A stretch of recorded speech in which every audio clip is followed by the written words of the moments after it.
Bring in right now the former Supreme Allied Commander of NATO, retired four-star Navy Admiral James Stavridis. He's an international analyst for NBC News. Mika's going to read the letter from Pete Hegseth's mother, which aligns with much of what is written here. She wrote that in 2018. He, of course, had an incident that was reported on about another event he went to, which led to accusations of rape, but also, again, reported drunken behavior, screaming out in the courtyard of this event. And there's so much to ask, but we've been talking about Pete Hegseth for a few weeks now, that even if he were Atticus Finch, the character of Atticus Finch, he would not have the abilities to run the most complicated, biggest bureaucracy, most powerful bureaucracy in the world, and would be doing a disservice, as I always say, not only to America, not only to the men and women in uniform, but to the president he's supposed to serve. But here we find he got booted, according to this New Yorker reporting, he got booted from heading up two vets groups because of the same drunken behavior, because of the same unfortunate behavior that his mother wrote about and that we reported on this past week. I've just got to ask you, Admiral, how in the world does any United States senator confirm Pete Hegseth to be Secretary of Defense?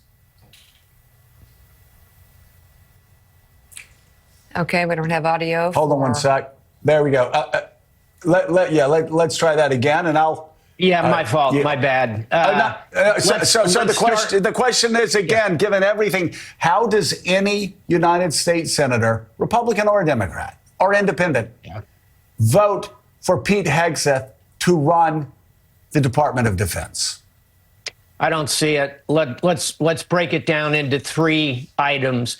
One is this package of character issues, and it's the entire parts that you've talked about. There's just too many there for any rational observer to say, oh, that's a disgruntled employee, or that's somebody who he worked with a long time ago. These are recent, they're fresh. His mother's comments, my mom is watching today. Your mom's a pretty good source on most of us.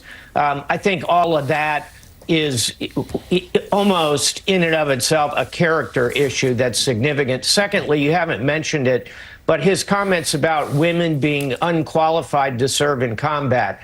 I've commanded women in combat, a lot of them, including as a young captain of a ship with a mixed gender crew that went into combat, to aircraft carrier strike groups, to NATO itself. Women are 20% of the Department of Defense, and they have performed well in combat.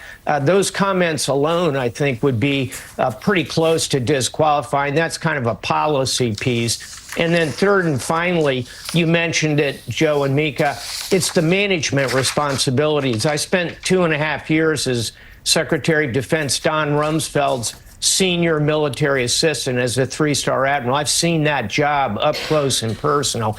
And you look at the people who have held it. I worked directly for Bob Gates, who led the CIA, Leon Panetta, who was chief of staff in the White House and led the CIA. That's the kind of level of experience and management you need to have. And when you put all that together, I'll just close with 2 words: nuclear codes. This is a job that goes beyond the range of anything else in the cabinet in its power and its impact, the number of people, the complexity, and the need to model appropriate behavior. So, Richard, you're obviously well acquainted with the federal government, with the Pentagon. Give us your sense as to Hegseth's qualifications for this job, but also considering all the allegations that are being put forth here, how would this be perceived by the rest of the world were Hegseth to get this job?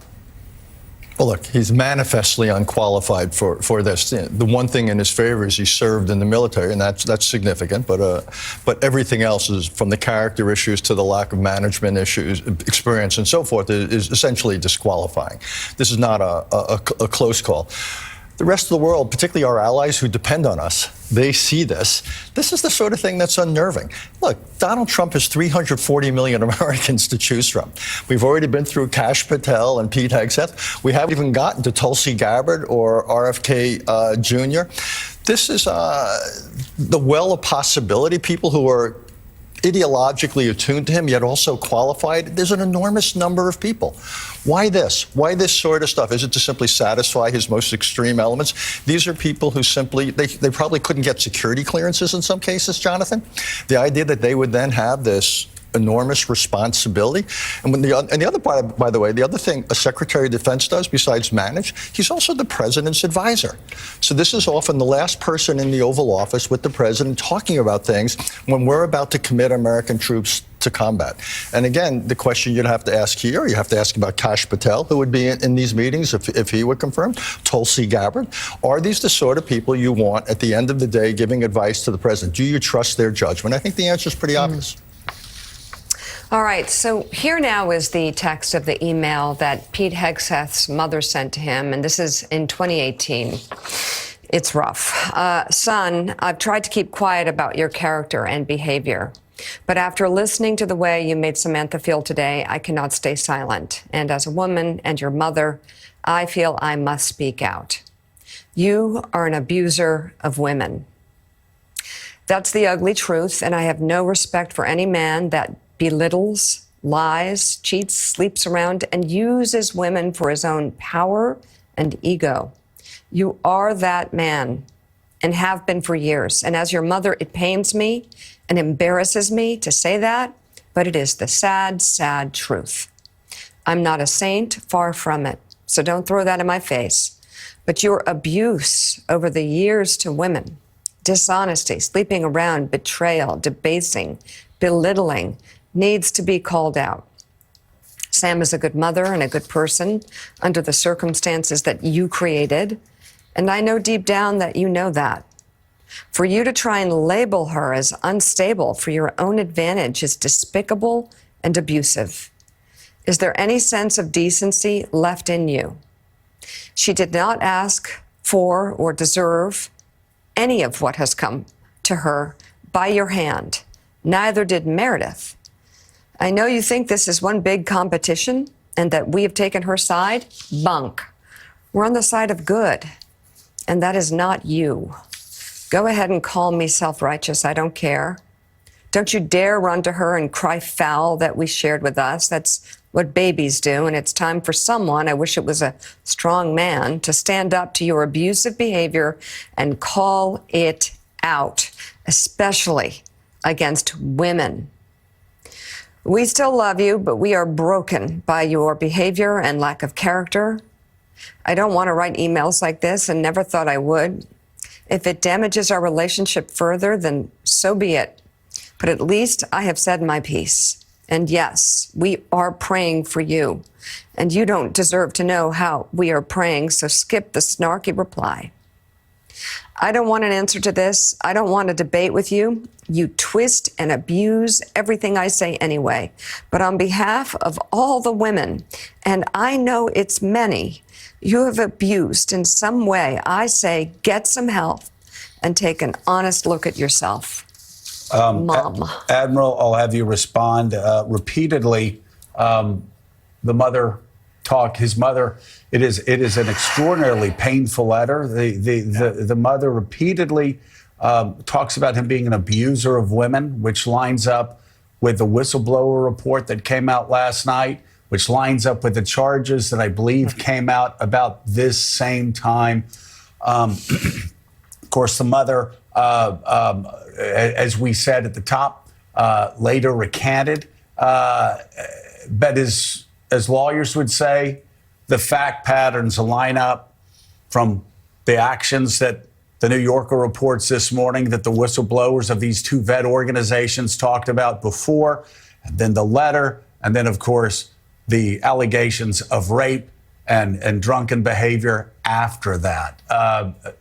Admiral, again, I go back to the question, how does anybody, when his own mother continually called him an abuser of women, how does anybody in the Senate have this man run the Pentagon, run the armed services of the United States of America?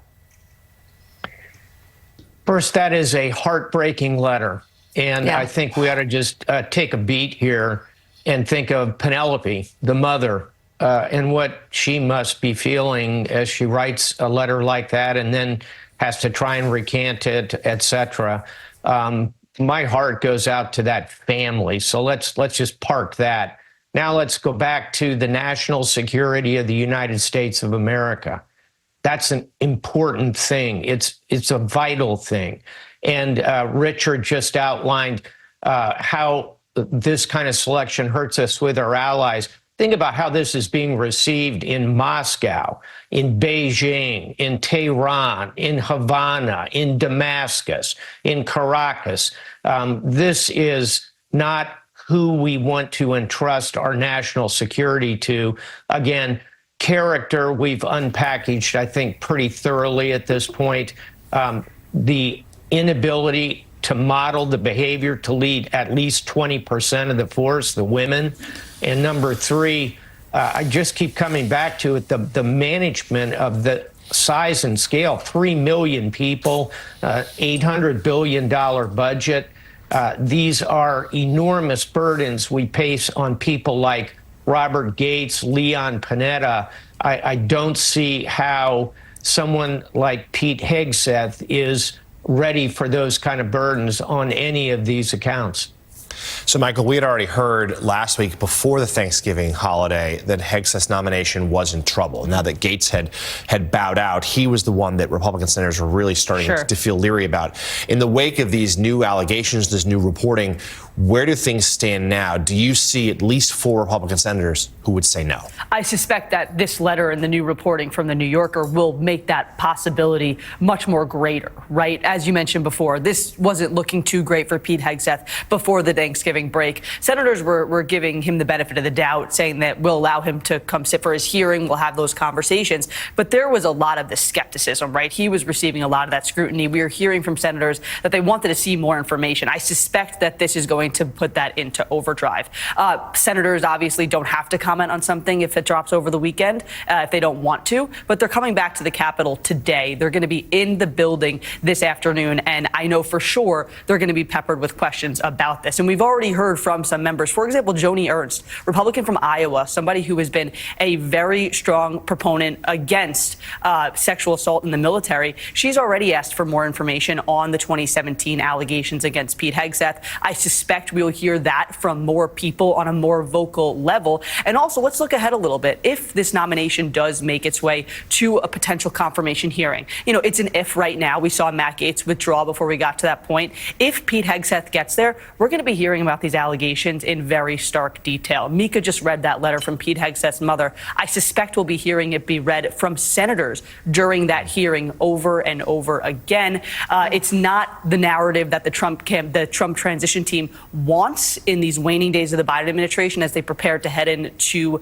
their first 100 days. But this is taking up a lot of the oxygen in the room, and it seems that this trickle of allegations against Hegseth just continue to come out. All right. Retired 4-star Navy Admiral James Stavridis, thank you very much for coming on this morning. We appreciate your insight. And still